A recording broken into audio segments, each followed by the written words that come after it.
Surely everyone is familiar with the date of September 11, 2001. On this day, one of the most horrifying tragedies in the history of the United States and the entire world occurred.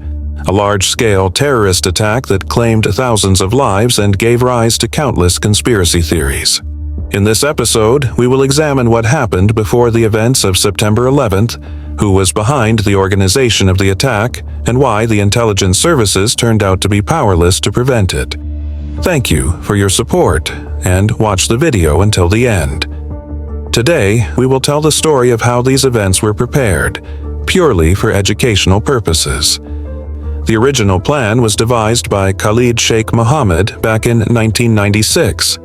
He proposed hijacking as many as 10 airplanes on both the east and west coasts of the United States. 9 of them were supposed to crash into symbolic targets: the Twin Towers of the World Trade Center, the Pentagon, the Capitol, the headquarters of the CIA and FBI, and even a nuclear power plant. The 10th plane was to be landed after killing all the men on board, after which Mohammed himself would deliver a speech condemning America. Osama bin Laden considered the plan excessively complex and rejected it. But already in 1998, he issued a fatwa declaring holy war on Jews and Crusaders, calling on Muslims to kill Americans, both military personnel and civilians, as well as their allies. The reasons cited were U.S. support for Israel, sanctions against Iraq, and the presence of American troops in Saudi Arabia. From that moment, al-Qaeda, a terrorist organization banned in Russia, began planning attacks within the United States itself. To implement them, a so-called Hamburg cell was created, named after the German city. Its leader was Mohammed Atta. Altogether, the group consisted of about 20 men, of whom 15 were Saudi Arabian citizens, 2 were from the UAE, 1 from Egypt, and 1 from Lebanon.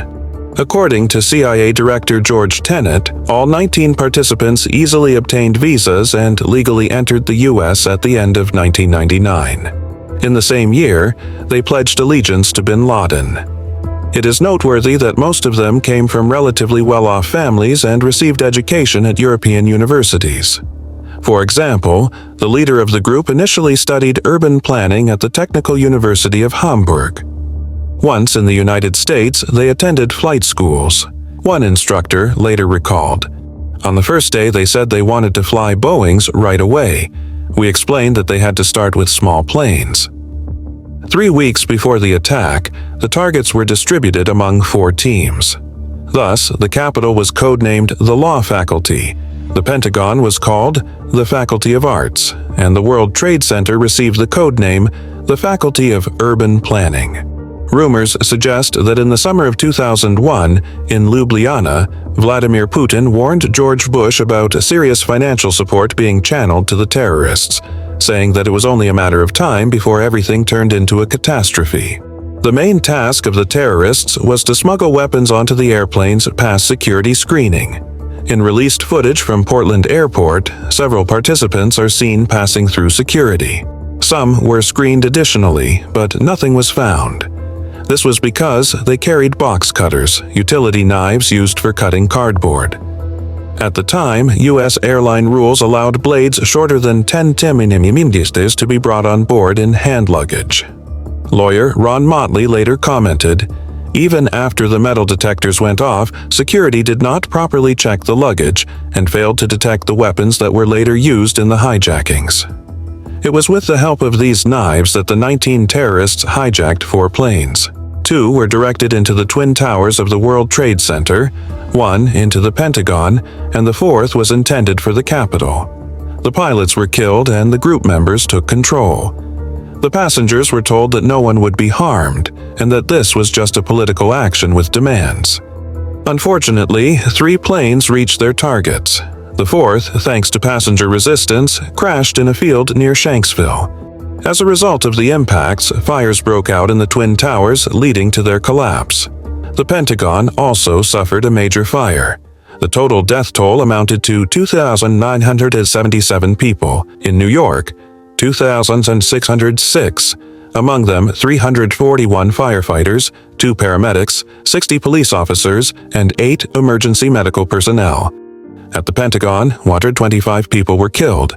Another 24 remain missing. By 2013, only 134 victims had been identified. Work at the site of the destroyed towers continued for more than 8 months, and smoldering in the ruins lasted for 99 days. The economic damage to the U.S. was estimated at over $500 billion. The last minutes of many passengers shocked the world. For example, flight attendant Amy Sweeney called from Flight 11, "I see water, I see buildings, we are flying too low. Oh my God." For those trapped above the impact zones in the towers, the chances of evacuation were virtually zero.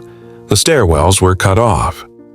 The investigative commission determined that the preparation for the attacks cost between $400,000 and $500,000, but the source of the financing was never established. The commission also stressed that there was no evidence of any government being behind the attacks. Naturally, this gave rise to conspiracy theories. Some believe the attacks were staged by intelligence agencies. Others claim there were no planes at all and that missiles struck instead. There are also classified documents that remain not fully disclosed to this day.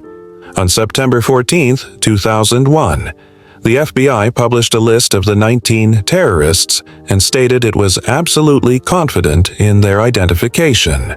The investigation was reviewed by Congress and independent commissions.